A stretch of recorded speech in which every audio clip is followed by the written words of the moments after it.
I'm Marcos Osit. Now, I'm going to show you how to prevent electric hazard at home. The first thing to do is identify the potential electric hazard. Overspray wires, damaged cords, overloaded outlets. If you see them, address them immediately. Overloaded outlets is a common mistake. Spread across multiple outlets to prevent overheating and potential fires.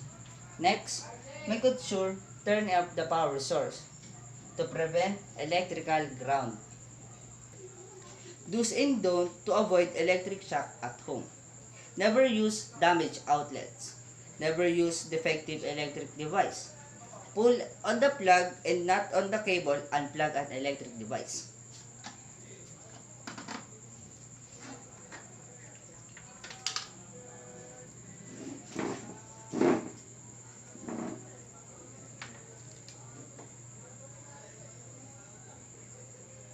As you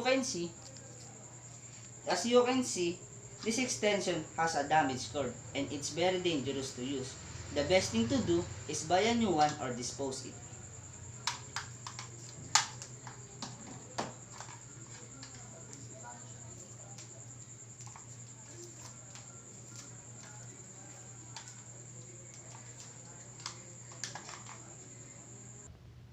And that's it. Thank you for listening. Bye.